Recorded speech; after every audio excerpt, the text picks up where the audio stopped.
ማታ መጥኖ የሚበላ ሰው እንቅልፉ ጤና ነው ይላል። እንቅልፉ ምንድነው? ሰው አብዝቶ ሲበላ ሁለት ባህሪው ይበዛል። ምኑና? የውሃ ባህሪውና የእሳት ባህሪው ሰለጥናል። ከመሬት ከሰውነታችን ስንተኛው ነው ውሃ የሚለው? አቤት እንጃ እንግዲህ የእናንተ ሳይንስ ያውቃል። እንግዲህ ዞሮ ዞሮ ውሃ ይበዛል። ዞሮ ዞሮ ውሃ አለ። ስለዚህ ሰው ተመልከቱ፣ ጤፍም ዳቦም ብትበላ ቂጣም ብትበላ ቆሎም ብትበል ውሃ አለው። እዚያ በላይ ደግሞ ውሃ ተጠጣበታለ ደግሞ ራሱን ውሃውን ብቻውን። እዚያ ውሃ ይበዛል። ውሃ ሲበዛ ምን ያደርጋል መሰላችሁ? ይሰጥማል ሰውየው። ከዚያ በኋላ ተመልከቱ፣ ሰውነቱ በዚያ ሲሰጥም የሰውነቱ ኃይል አንደኛ ተመልከቱ፣ ህዋሳት መንቃት የሚችሉት ስራ ሳይበዛባቸው ሲቀር ነው ይላሉ።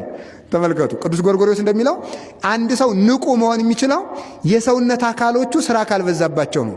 ለምሳሌ የሰው ልጅ ከሚቀመጥና ከሚተኛ ምግቡ የሚፈጭ ምን ሲሆን ነው? ሲቀመጥ ነው ሲተኛ? አቤት ከሚንቀሳቀስና ከሚተኛ ሲተኛ ነው የሚፈጨው። በጣም የሚገርም ማለት ነው። እናንተ ይመስላችኋል ተንቀሳቀስ እንዲያው የበላው እንዲጎድል እንቅስቃሴ አያጎልም። የሚያጎለው የበሉትን መተኛት ነው። ከዛ ስለዚህ ተመልከቱ፣ ሰውየው አምሽቶ ሲበላ አምሽቶ ከበላ ምን ይሆናል መሰላችሁ? ይተኝ። አምሽቶ ሲበላ ውሃ ባህሪው ይሰጥማል። ያ ውሃ ባህሪው የእሳት ባህሪ ማለት የመሬት ባህሪውን ያከብደዋል፣ ያሰጥመዋል። ከዚያ በኋላ የእሳቱም የነፋሱ ሰው የሚነቃው በነፋስ ባህሪው ነው። በነገራችሁ ላይ በነፋስ ባህሪው ቀሊል ነፋስ ቀላል ነው። የነፋስ ባህሪው ነፍስ ንቁ ሆና ስጋዋን ለመቀስቀስ ያግዛታል።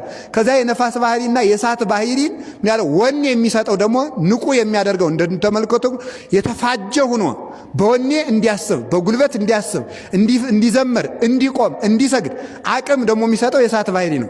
የእሳት ባህሪንና የተመልከቱ የነፋስ ባህሪን ምን ያደርገው መሬት ባህሪና ውሃ ባህሪ ይጫኑታል። እዚያ በኋላ ይጫነውና ያንን ለማስወገድ ህዋሳቱ ስራ ይበዛባቸዋል ማለት ነው። ስለዚህ ሰውየውን ማንቃት አንድ ስራ፣ ምግቡን መፍጨት አንድ ስራ ይሆንባቸዋል። እዚያ በኋላ ከዚህ ሁሉ ነገርና ሰውየውን አስተኝተው ምግቡን ይፈጫሉ ማለት ነው ህዋሳቱ። ስለዚህ ሰውየው በጊዜ ካልበላ በሰዓት መንቃት አይችልም። በተለይ ማታ ማታ ብዙ ውሃ አብዝቶ መጠጣት ነቅቶ ሌሊት ለጸሎት ለመነሳት አይመችም።